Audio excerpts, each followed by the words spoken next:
Welcome to this overview of the Accredited Advanced Diploma in Coaching.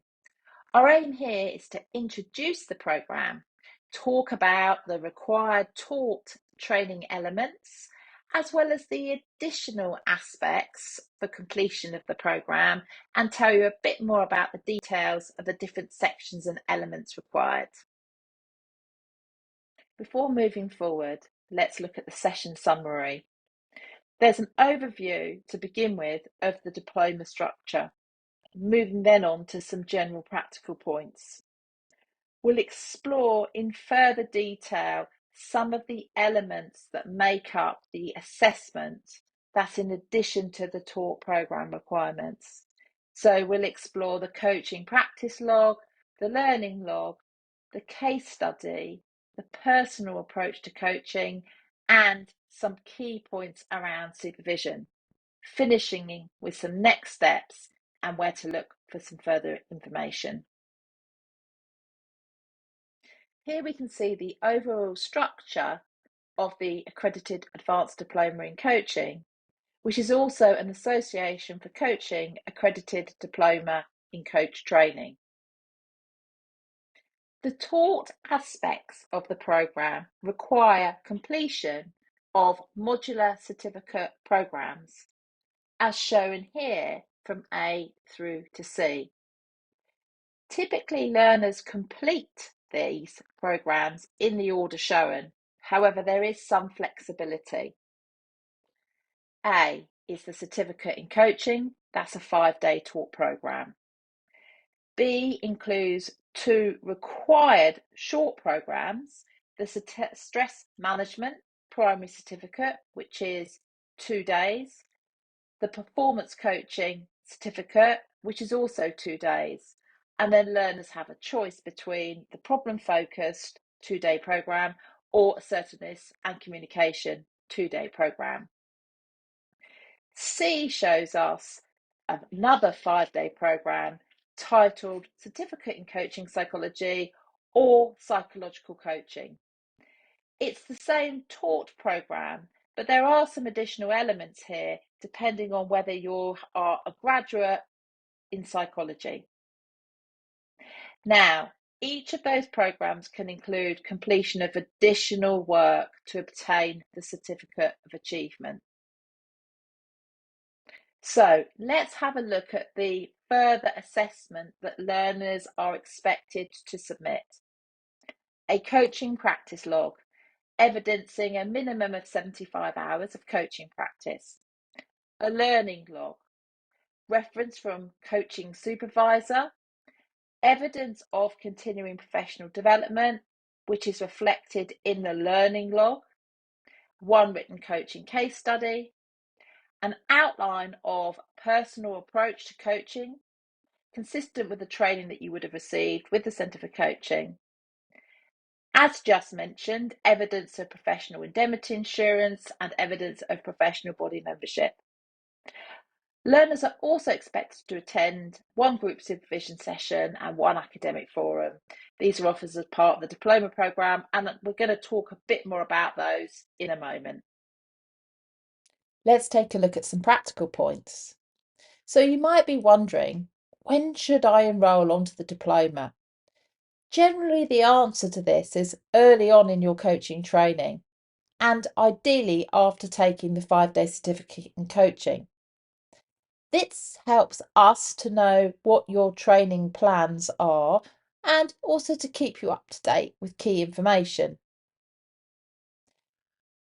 There's a lot of information available about the diploma on our website, and also once you've enrolled, we'll send you additional details. So do make sure you go through that at your earliest opportunity. In support of that, there's 2 different meetings that you can attend and are included within the diploma fee. One is an academic forum. This setting is group, and so there'll be other learners attending, and it enables you the opportunity to bring along any questions that you might have about your academic studies within the diploma. There's 4 throughout each calendar year. Group supervision is an opportunity to discuss your coaching practice, and this will be facilitated by an accredited supervisor. Again, there's 4 of these scheduled throughout each calendar year. So it's another good reason to enrol early so that you don't miss those dates. There is an expectation that you attend a minimum of 1 academic forum and 1 group supervision to meet the diploma requirements.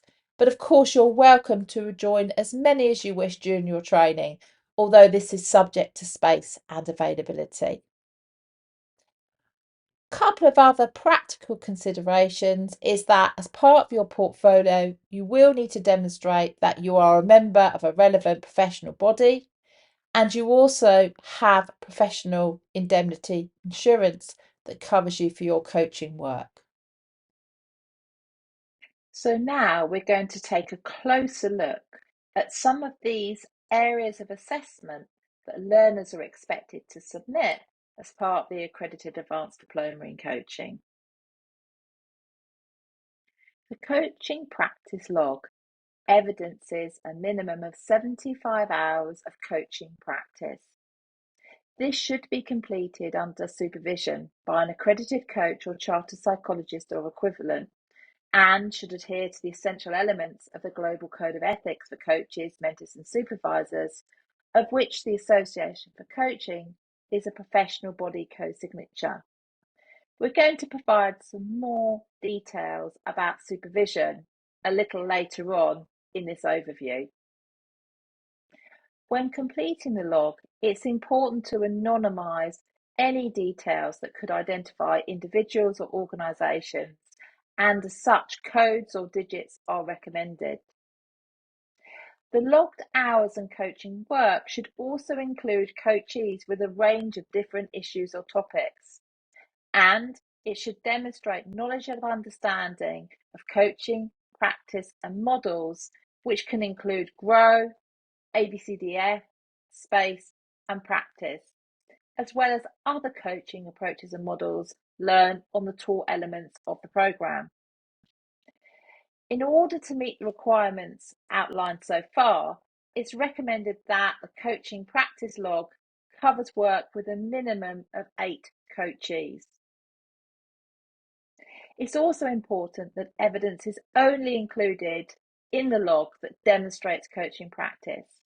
Now, this can include one-to-one, team or group format, but it shouldn't include any hours that are gained through counselling, consulting, training, feedback on psychological assessment or mentoring.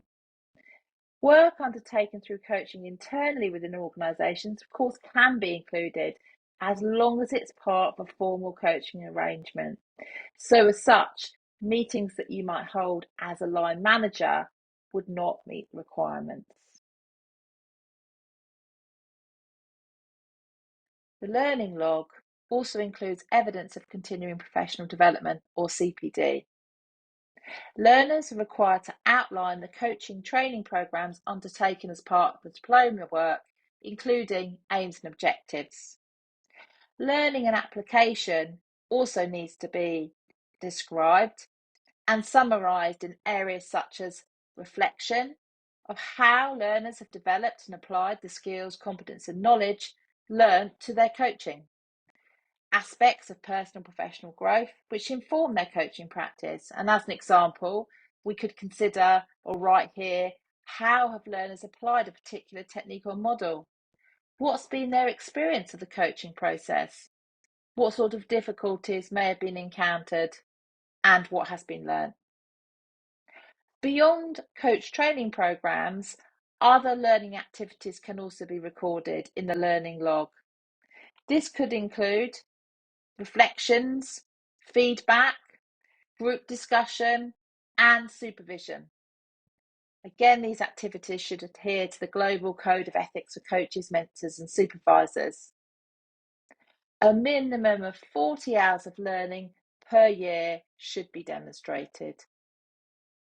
The written case study is approximately 700 words, and there is flexibility in terms of how you approach the write-up, but there are some aspects that can be covered that are set out here. So it's often helpful to begin by providing a brief outline about the coachee, remembering to anonymise any identifying details. Aspects that could be included are a summary of the coachee context, the type of coaching, is this health, strength, performance, the number of sessions and the period of time the session covered. What was the main goal and the purpose of the coaching? And recording or noting any changes in the coaching over time, alongside an outline overview of the topics covered. Further to this, the case study can outline some of the models and techniques that you used in the coaching. What was the approach? Was it cognitive, behavioural, solution focused? And maybe a few examples of what you notice about how that resulted in positive change or goal achievement. A brief assessment of the coaching can also be provided. For example, you might write about what worked, what didn't, and what you might do differently. Also, what skills did the coachee develop as a result of the coaching? A few examples of feedback from the coachee can be provided if it's possible to do that. The next element of the diploma submission that we're going to cover here relates to the outline of the personal approach to coaching, which is approximately 500 words. Learners are required to outline this, and it must be consistent with the training received with the Centre for Coaching. So there's flexibility, but here's some key questions that you might like to ask yourself when writing up the personal approach. What is your coaching style? And are there any particular influences on your coaching style? If so, what? What's your definition of coaching? And how would you describe your coaching work in practice?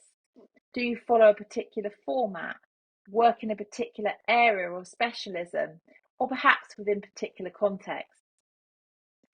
Looking at the evidence base, how do theories underpin your coaching approach, such as cognitive behavioural, solution focused, behavioural? And in what ways is your work influenced by particular models and frameworks, such as growth, space, practice, or ABCDE?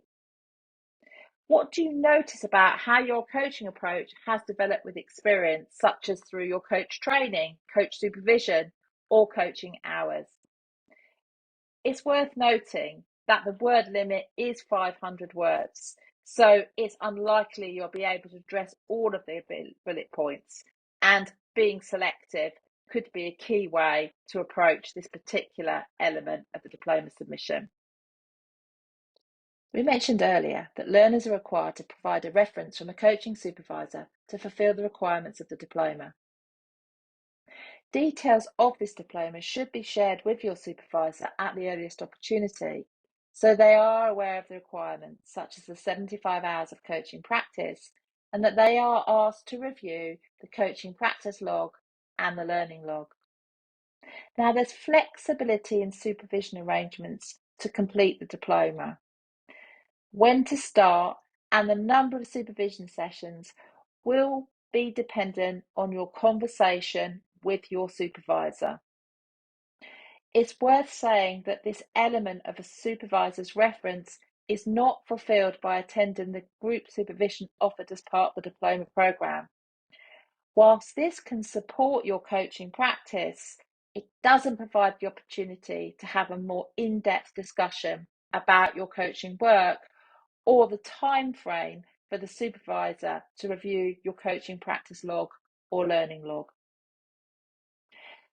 On a more general point, when you're setting up your supervision arrangements, whilst there is flexibility in terms of completing the diploma, it's worthwhile considering that professional bodies do have particular requirements relating to supervision. So if you're thinking about future membership or individual accreditation, chartership, or certification, it's worthwhile familiarising yourself of the requirements of each of those professional bodies in terms of, for example, the frequency of coaching supervision sessions, or perhaps the credentials of the supervisor. You might be wondering where you can find some more information as a next step. We've offered some separate guidance and information about supervision and finding a supervisor on our website at www.centreforcoaching.com/supervision. There's also more details about training programs and other work of the centre at www.centreforcoaching.com. Thank you for listening.